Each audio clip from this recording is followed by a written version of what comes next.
एक ज़माने में ज़मुर्द के जंगलों से गुएरी एक पुरसुकून गांव में इसला नाम की एक छोटी बहादुर लड़की रहती थी। 8 साल की छोटी उम्र के बावजूद इसका दिल हिम्मत और तजस्सुस से भरा हुआ था। इसला अपनी दादी के साथ रहती थी, जो अक्सर इसे अपने गांव की सरहद से मुत्तसिल जादुई जंगल की कहानियां सुनाती थी।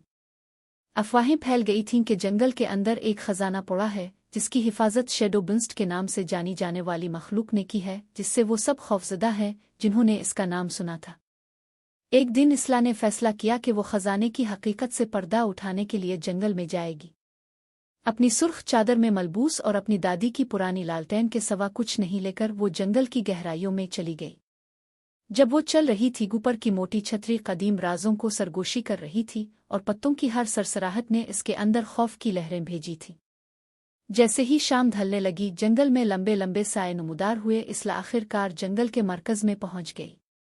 वहां इसला ने एक साया देखा और 2 कदम पीछे हट गई जब इसने एक धीमी आवाज सुनी और साए से उभरते हुए एक शैडो बेस्ट नमूदार हुआ।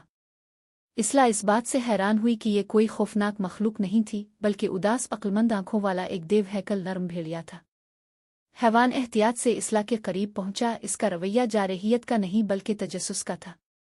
इसला को एहसास हुआ कि गांव वालों ने इस जानवर को गलत समझा है। बगैर किसी खौफ के अस्साला ने बाहर पहुंचकर वर्ब को हाथ लगाया और वो जानवर आंसलिक के आगे ऐसे बैठ गया जैसे इसके साथ दोस्ती हो।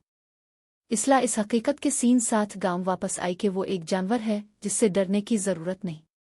अगरचे इब्तिदाई तौर पर इसे शुकूक और शुबहात का सामना करना पड़ा, लेकिन इसके अटल यकीन और बहादुरी ने गांव वालों को मुतासिर किया। वो इसला के साथ जंगल में गए, जहां उन्होंने भी हैवान की खूबसूरती और सच्चाई का मुशाहिदा किया। अस्साला की बहादुरी और हमदर्दी के जरिए गांव और जंगल के दरमियान अमन कायम हुआ, जिसमें शैडो बेस्ट उनके रहनुमा थे। इसला के सफ़र ने साबित किया कि बहादुरी खौफ की अदम मौजूदगी नहीं है, बल्कि इस पर फतह है। इसका अफसाना नस्लों तक सुनाया जाएगा, जो नौजवान दिलों को अपने जहनों को खोलने और खौफ से बालातर होकर सच्चाई तलाश करने की तरगीब देगा।